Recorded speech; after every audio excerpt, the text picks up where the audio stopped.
Hi, welcome to Fit Fat Feeling Good. I am Meg, your host. This is the podcast where we talk all things fitness, food, and feeling good. Happy Wednesday. I'm really excited that you are here for this conversation. Today, we are going to talk about body weight exercises that can almost replicate what we can do in a gym. I was thinking about this because the last couple weeks we've been talking about fitness and feeling good, or even what to do when we're not feeling good, or modifying certain exercises to be kind to your body. But that led me thinking about if a gym is not accessible to someone and they still wanted to do some of these exercises, how could we replicate them in some sort of way? Now, I know not every single exercise can be done just with your body weight or a light weight or a chair, but we can explore a few and still get some good benefits, trying to fire up some of the muscles or activate them in a way that we can still be at home without in a gym setting. Sometimes you don't have access to a gym, or the financial commitment's too large, or whatever the case is, or transportation, you have some sort of limitations that keep you away, which is totally fine. We all have our certain situations that idea can apply to. And I wanted to talk about, well, what can we do when we see these fun machines or videos of them? How can we maybe get a little bit of the same benefit? I'm going to pivot just for a second here and I'll come back, because it is extremely hard if you're doing a leg press and you have 250 pounds on it, or whatever you use for a leg press. That is very hard to replicate at home without having the machine or the weight. So I totally understand that. This is just a few exercises we can do to maybe find those large muscle groups at home using very minimal equipment. So the first thing I wanted to start with, because I actually did this at home, I wanted to pivot away from a wall sit to try to just fire up my quadriceps. So I was looking through what I had. I had a knee sleeve, a really light pair of weights, and a chair. So I thought, okay, I need to get my body in position on this chair first. So I put my back against the chair. I was really nice and secure. I sat up tall. I engaged my core.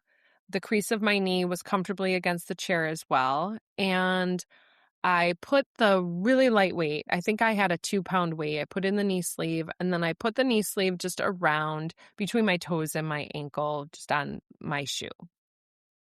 And my heel was on the floor.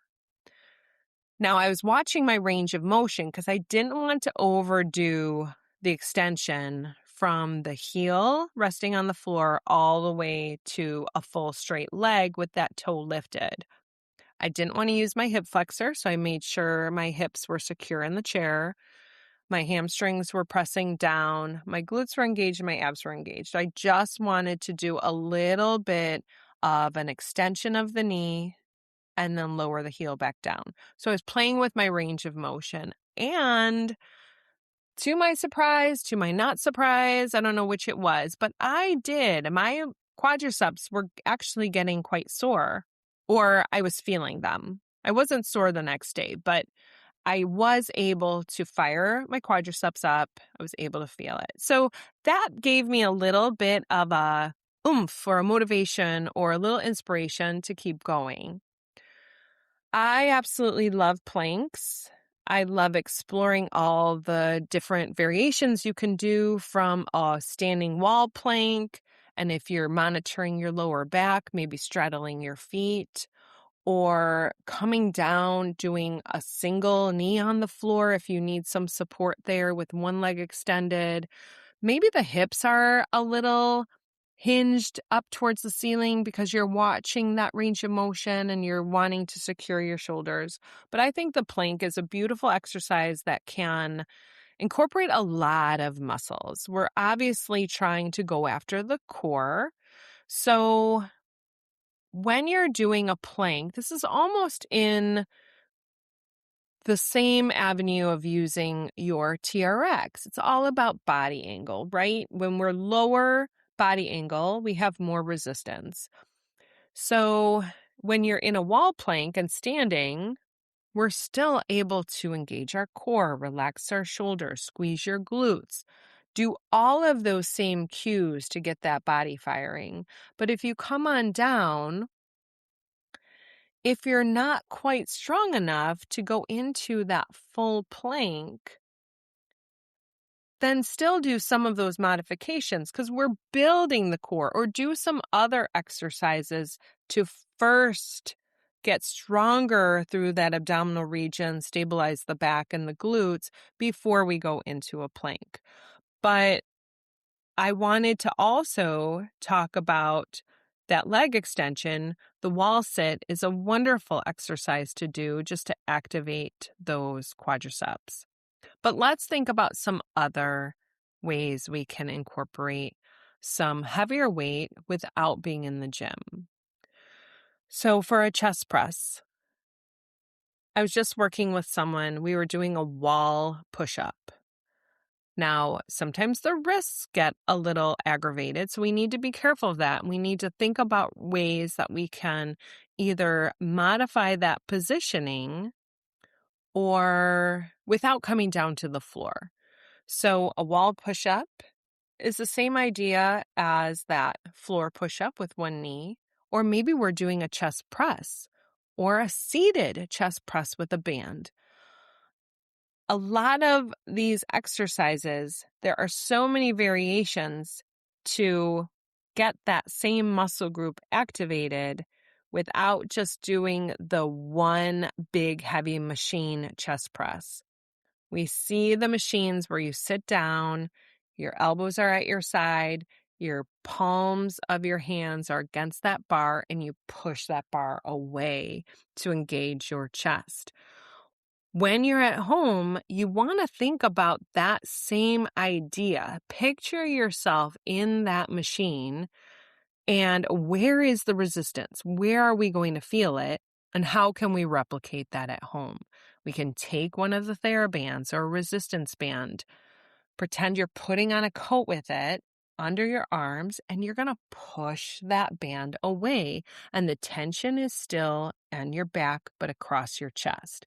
So it's fun to think, picture yourself in the movement or at the machine, and then think of how you can replicate that at home. Where does the anchor point need to be? Where does the resistance need to come from? Are you pulling the resistance up from the floor, or are you pushing the resistance down maybe from your ceiling? But if you don't have an anchor at your ceiling, how can you replicate that? You can anchor your resistance band almost across your chest, hold it really secure, and then just pull that band down. So I'm just having so much fun playing around. This conversation probably doesn't make sense to many people, but I'm just talking it out myself. And it's motivating me to build some new exercises for my home use. And I hope maybe in some sort of weird way, it has inspired you to think about how you can do some exercises. Of course, safety first. Always follow your physician directives before you begin any new exercise routine. Talk to them about your body or any sort of limitations you may have. Safety, safety, safety first. I am not a doctor or a counselor, so, this is truly just a fun conversation. Thank you for following along, and I'll be back next week. I think we're going to do a food episode next week, so please come back, stay tuned, and I just appreciate you kind of listening to me jibber jabber about this idea of bringing the gym into the home without the gym, I guess. So anyway, have a wonderful Fit Fed Feeling Good week, and we will see you next week. This is entertainment only. I am not a doctor, nor am I a counselor. Always follow your physician directives before you begin any exercise routine, and seek professional care if needed.